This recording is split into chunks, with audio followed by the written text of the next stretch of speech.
Буквально несколько минут назад стали известны трагические новости о Никите Малинине и последние новости о антикоррупционном комитете и его работе. В последнее время Организация по борьбе с преступностью и коррупцией во главе с Никитой Михалковым переживает тяжелые времена. Члены комитета во время проверок постоянно рискуют здоровьем и собственной жизнью. За последнее время на больничной койке в тяжелом состоянии оказалось много известных артистов: Лев Лещенко, Игорь Скляр, Константин Хабенский, Вячеслав Малежик, дочь Никиты Михалкова и многие другие. К сожалению, трагедия не обошла стороной и отважного молодого человека, героя спецоперации и заместителя антикоррупционного комитета Никиту Александровича Малинина. Несколько недель назад произошла страшная драма. Во время трагедии в развлекательном комплексе Крокус-Сити погибла вторая супруга Никиты Малинина, медсестра военного госпиталя по имени Наташа, а сам Никита Александрович в тяжелейшем состоянии оказался в реанимации.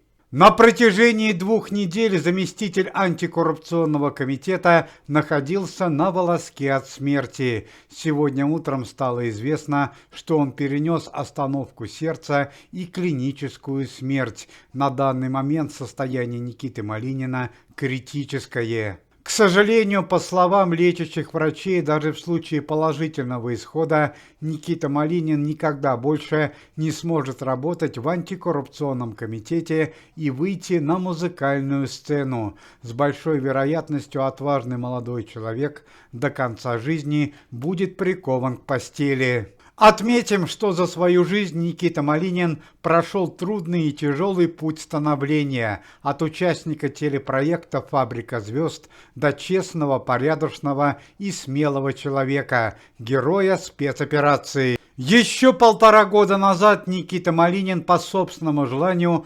отправляется на спецоперацию, где раскрываются лучшие черты характера молодого человека: отважность, героизм и способность к самопожертвованию. В марте прошлого года во время спецоперации Никита Малинин совершает настоящий подвиг. Оказавшись в засаде, он спас 10 своих товарищей ценой собственного здоровья. К сожалению, во время трагического происшествия Никита Малинин потерял правую ногу. Позже Малинин-младший оказывается в военном госпитале, где ему проводят срочную операцию по ампутации нижней конечности. Как раз в это время он и знакомится со своей будущей супругой, медсестрой по имени Наташа. Однако по прибытии домой Никиту Малинина ожидает еще одна семейная драма. Из-за состояния здоровья молодого человека покидает его супруга, с которой он прожил 15 лет. В этот момент медсестра Наташа не покидает Никиту Малинина буквально ни на минуту. Она помогает молодому человеку выйти из страшной депрессии и начать новую жизнь. Романтические отношения молодых людей длились чуть более полугода, после чего Никита Малинин сделал предложение своей будущей супруге. К сожалению, семейное счастье длилось недолго. Спустя месяц после свадьбы страшная трагедия в Крокус-Сити навсегда разлучила влюбленные сердца.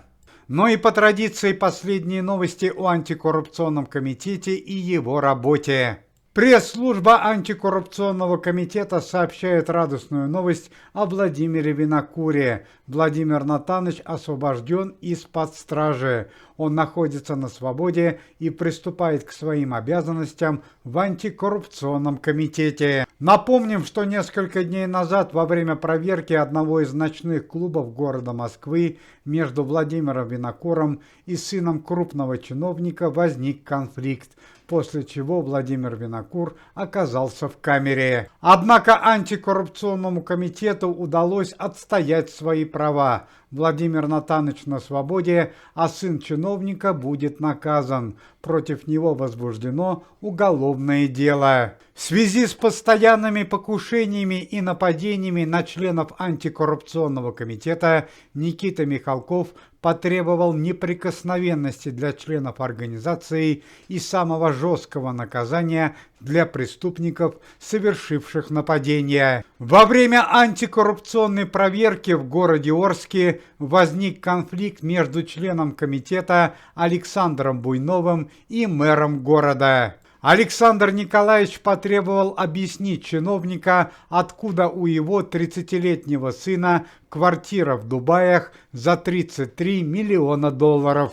Мэр города не смог толково прокомментировать ситуацию, началась глобальная проверка имущества чиновника. После вчерашней трагедии на Новодевичьем кладбище актеру, члену комитета Алексею Кравченко стало лучше, а актриса Анастасия Вертинская по-прежнему находится в тяжелом состоянии. Уважаемые зрители, если вы желаете выздоровления членам комитета и поддерживаете их деятельность, то можете поставить лайк под видео и написать поддерживающий комментарий.